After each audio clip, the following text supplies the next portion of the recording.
IELTS Listening, version K5002. You will hear a number of different recordings, and you will have to answer questions on what you hear. There will be time for you to read the instructions and questions, and you will have a chance to check your work. All the recordings will be played once only. The test is in 4 sections. Write all your answers in the listening question booklet. At the end of the test, you will be given 10 minutes to transfer your answers to an answer sheet. Now turn to section 1 on page 2 of your question booklet.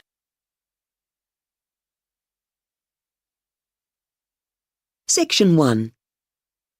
You will hear a telephone conversation between a man who is looking for a part-time job for his son and the manager of a garden centre. First, you have some time to look at questions 1 to 6 on page 2.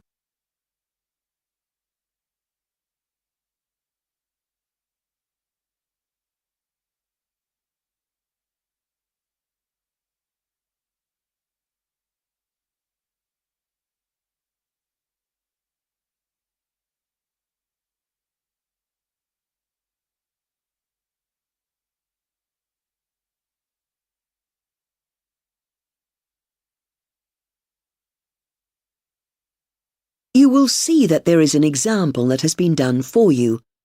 On this occasion only, the conversation relating to this will be played first. Hello, Greenwell Garden Centres. Oh, hello. I'm calling about the part-time job you were advertising last week. Oh, you mean for the delivery driver? No, for a general assistant. My son's looking for a part-time job and I said I'd call you about it. I already picked up an application form from one of your staff. The man is calling about a part-time job for a general assistant, so assistant has been written in the space. Now we shall begin. You should answer the questions as you listen, because you will not hear the recording a second time. Listen carefully and answer questions 1 to 6. Hello, Greenwell Garden Centres. Oh, hello. I'm calling about the part-time job you were advertising last week. Oh, you mean for the delivery driver? No, for a general assistant. My son's looking for a part-time job and I said I'd call you about it. I already picked up an application form from one of your staff. I see. Well, we'll shortly have a position available in our new Market Road branch. That's opening next month. Or there's one available right now in our branch in Station Road, and that's where the actual job advert was for. I see. It's definitely the current job I'm calling about. Right. Now, there were a couple of options regarding working hours. We're really looking for someone that could do both Monday and Wednesday afternoons, or the same hours on Thursday and Friday. What about Sunday? That'd work, provided he could do a full day. That wouldn't be a problem. Great. And what would the job involve exactly? Let me just look at the job description for that particular job. Well, looks like there'd be some working on the checkout, taking payment for goods, and I suppose our general assistants also do rather a lot of lifting of some quite heavy items, so good physical strength is quite important for this position. There's some assisting with customer inquiries as well, but we don't expect new staff to have much knowledge about the plants themselves. That's what the more experienced staff are there for. Then, especially in the summer, the plants need a lot of watering. I see. Well, I think he could manage all that. Good. Now, there are a few other qualifications and skills that the job calls for. The first one being communication skills are important. As you know, first impressions count for a lot. And the other thing we would be looking for in our applicants for this position is he should have some ability in maths, a basic level at least. Well, he did well in that subject at school, and he's polite and sociable too, so hopefully he'll match your expectations. Great. Before you hear the rest of the conversation, you have some time to look at questions 7 to 10 on page 2.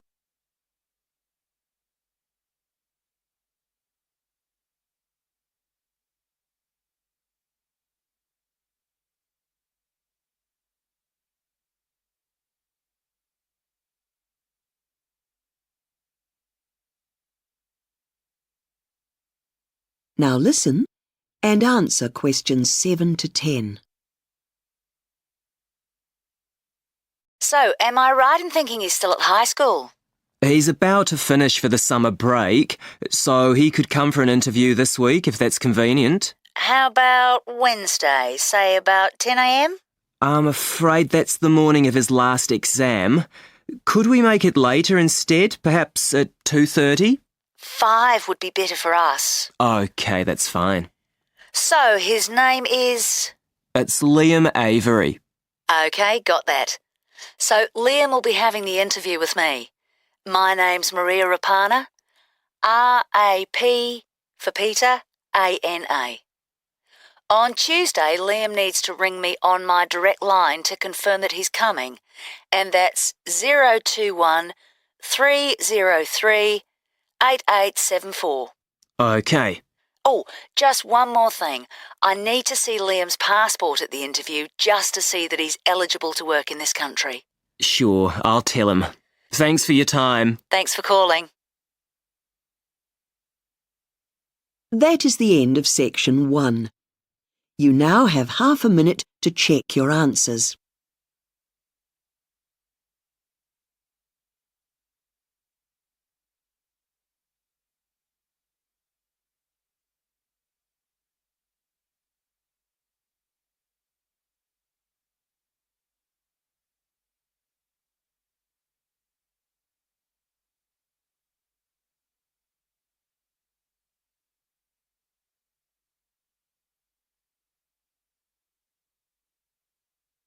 Now turn to section 2 on page 3.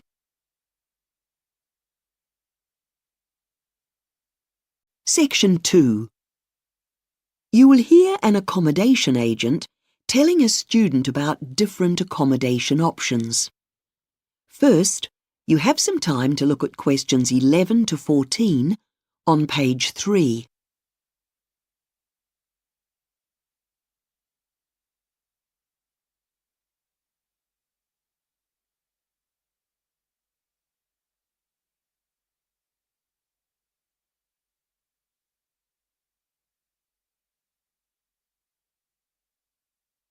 Now listen carefully and answer questions 11 to 14. Hello, can I help? Yes, I'm looking for accommodation. I'm a student in my second year at the college, and I wanted to rent something from September for myself and a friend. Well, we've got several choices at the moment. Near the college, we've got a flat, a house, or there's a student hostel, all at about the same rent. But of course, they all have different features and different things included in the rent. The properties don't all have gardens, I'm afraid. The house is quite small, not much space around it. It has got a bit of space at the back, but I wouldn't call it a garden. Mm-hmm. The hostel is part of a city development, so there's no space for a garden. But the flat has a communal garden that is shared by all the tenants. I would say that that's very good value for the price. Have you got a car? Yes. There are garages round the corner from the house. But you have to rent those separately and they might not be available. Oh. But each flat is allotted a garage in the grounds as part of the deal. The hostel doesn't have the space, I'm afraid. Mm-hmm. I guess you might also want to know about security as well.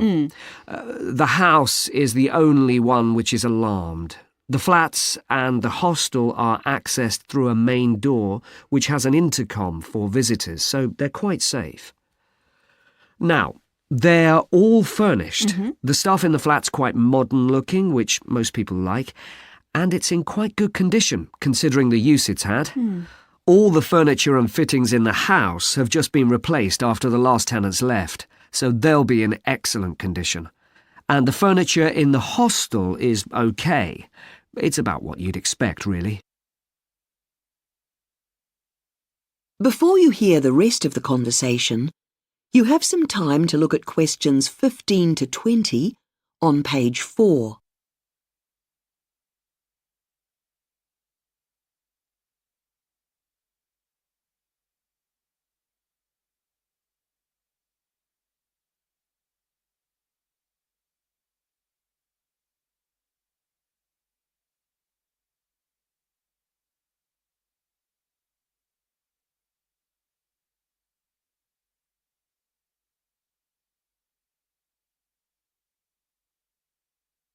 Now listen and answer questions 15 to 20.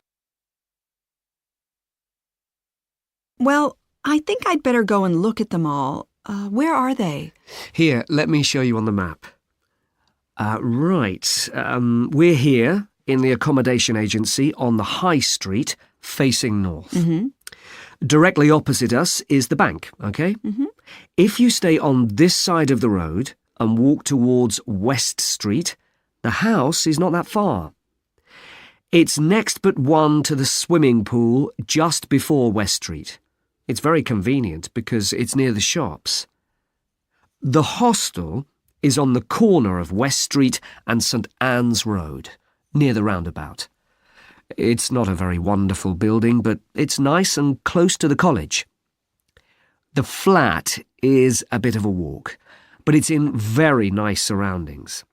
To get to the flat, you go down West Street towards the centre of the city, and the building is on the corner just before the first turning on the left. Although we're a bit outside the city centre, the facilities aren't bad. There's a post office just round the corner from here. You go down the High Street and turn right into West Street, and it's on your right. Or, if you want to go to the city centre, you could get the bus from here, just a few metres down the road from the agency, going east. You don't even need to cross the road. That is the end of section 2. You now have half a minute to check your answers.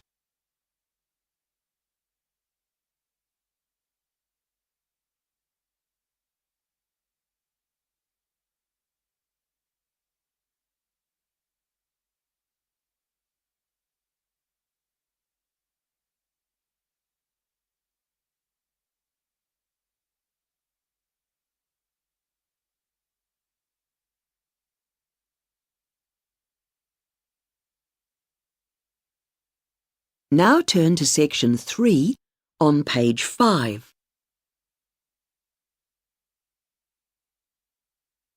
Section 3.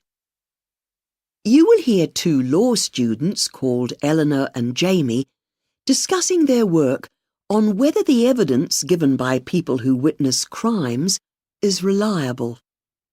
First, you have some time to look at questions 21 to 26 on page 5.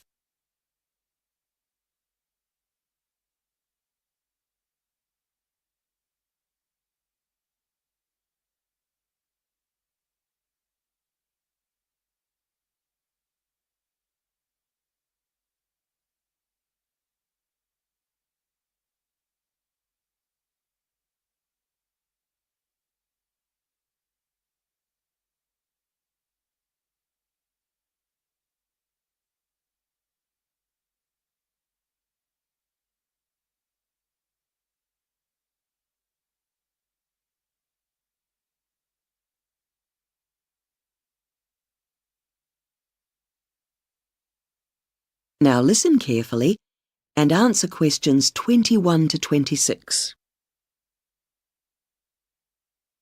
Hi, Jamie. I've just been reading this book about eyewitness testimonies.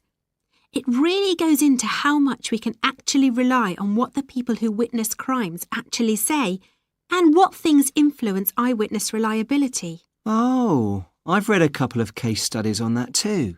Can we compare notes? Good idea.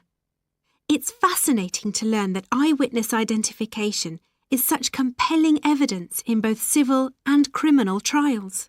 You mean if a witness says something, generally they're believed? And reading between the lines, I'd say that when a witness gives evidence in a very self-assured way, everyone takes them at their word. Whether they're a doctor who speaks with an assumed authority or the average person in the street, it doesn't seem to matter as much as their manner. Right. So is that textbook worth reading? Yes, it's a good book, divided into user-friendly sections. It refers to case studies and the conclusions are clearly underlined. But actually, some of the cases are more than 10 years old now.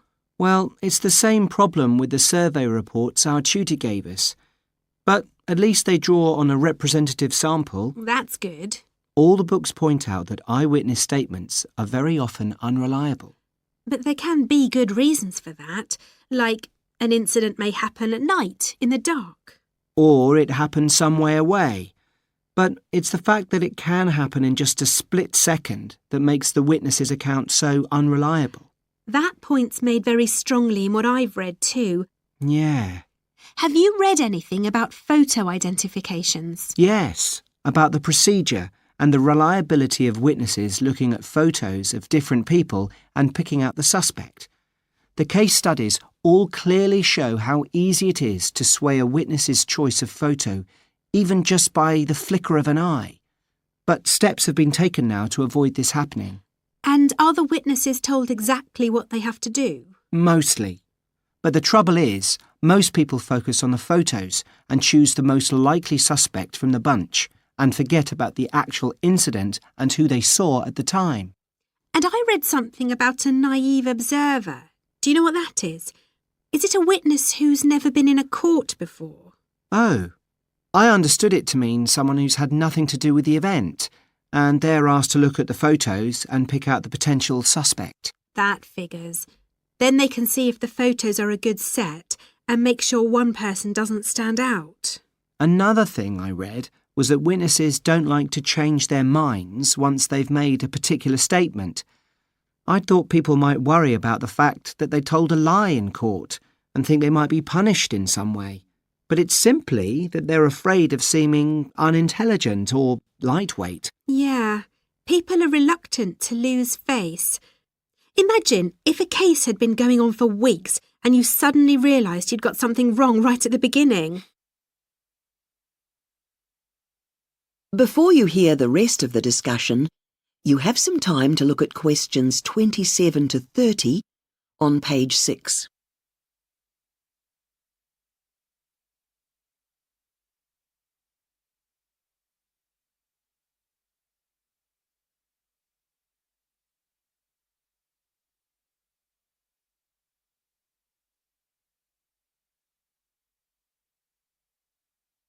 Now listen and answer questions 27 to 30.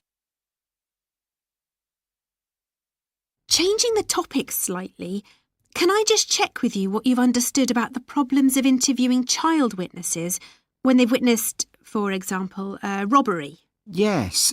Did you get the handout about the stages that should be followed when children are interviewed? Yes. The rapport stage, when a relationship between the child and the interviewer is built up, seems to be crucial. But many children fail to say anything that provides any real information. It must be hard for them not to feel a bit scared about being in a formal setting like a court building. Still, it's a good lead-in to open-ended questions, where the interviewer carefully sticks to their prepared questions in order to remain neutral. I can see the point of that. But the handout discusses the issue of children simply not understanding the specialist language used, so the whole interview just gets more puzzling for them. I think the stage called closed questions is easier for children to handle. They just have to answer yes or no. But everything's not so clear-cut in a child's world, and abstract concepts such as honesty haven't been fully grasped by young children. You mean they make things up? Apparently. And in the final stage, closure, where the interviewer has to check anything that hasn't been made clear to them by repeating previous questions, children often become suspicious of the questioner. It must require lots of training to be able to interview children successfully. Yes, I think. That is the end of section 3. You now have half a minute to check your answers.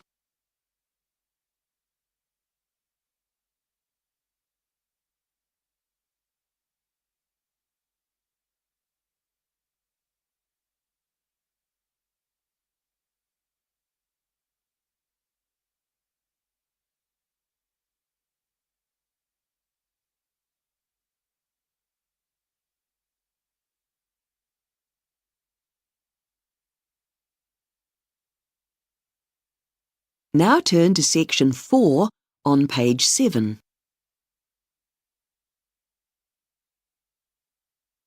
Section 4.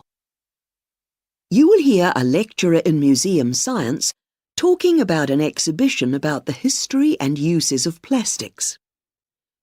First, you have some time to look at questions 31 to 40 on page 7.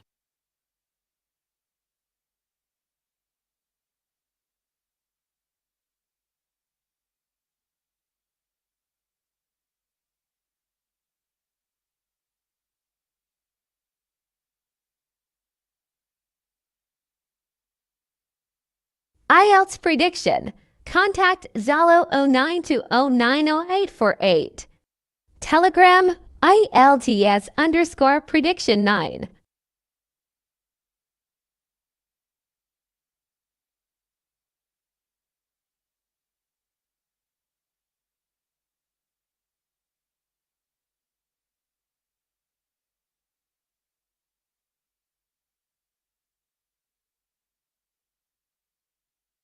Now listen carefully and answer questions 31 to 40. Good morning. My name's Susan Mossman, and as well as being a part-time lecturer on the university's museum science degree, I'm also curator of a new exhibition opening at the Bidmouth Museum called Plasticity. This traces the history of plastics and ways they are being developed and used today. The first type of plastic was originally developed in response to a call from the makers of sports equipment. Animal-derived materials were becoming extremely expensive, so manufacturers launched a competition to find an alternative to ivory for making pool and billiard balls. Although various forms of plastic were developed, none of them were good enough to win the competition. But the inventors knew they were onto a good thing and started researching a variety of different substances, partly based on organic material, what we call semi-synthetics. One of the early semi-synthetic materials produced was the first commercially produced celluloid, or plastic film, which was made by dissolving cotton in a strong acid, such as nitric acid. Unfortunately, this had a tendency to explode, so technicians had to be very careful with it. They also experimented with making plastics out of products derived from milk, but this didn't really work, and efforts were therefore concentrated on other organic material. One of the first uses of plastic was in the production of artificial fabric, and the earliest successful one was a substitute for silk. This was obviously a very expensive fiber, so artificial alternatives were thought to be worth investing in. The next significant breakthrough came in 1907 with the invention of Bakelite. This was the first entirely synthetic plastic made in a laboratory. It was invented by Hendrik Baekeland, a chemist who had made a fortune from producing paper used in photographic processes. Bakelite is a pretty unusual type of plastic because it actually gets hard when it's heated, whereas most other plastic becomes more malleable when hot. That is, they become more plastic, which is, of course, where the name for the category of materials comes from. So, strictly speaking, Bakelite isn't a plastic at all.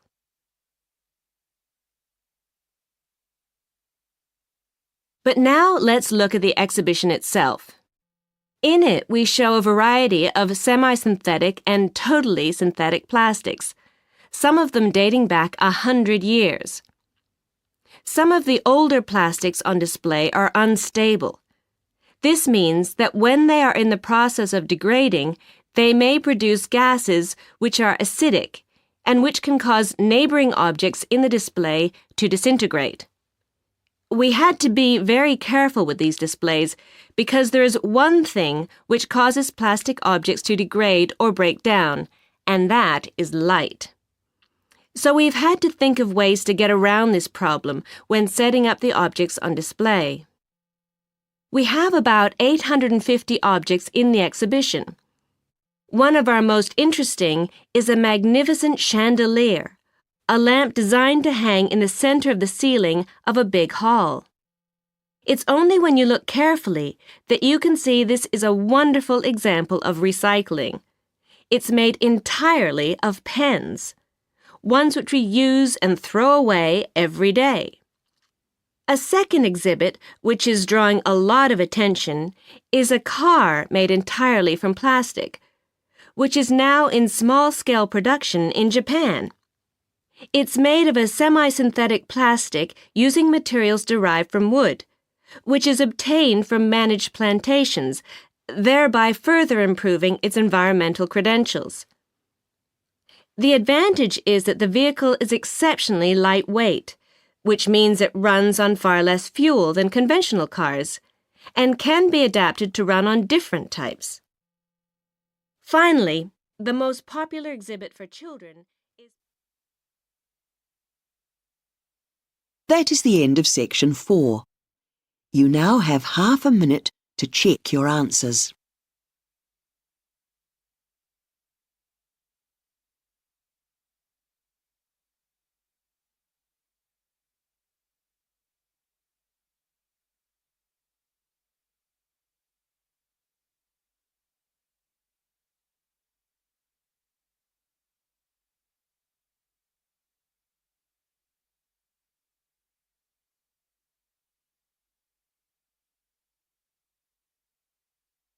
That is the end of the listening test. You now have 10 minutes to transfer your answers to the listening answer sheet.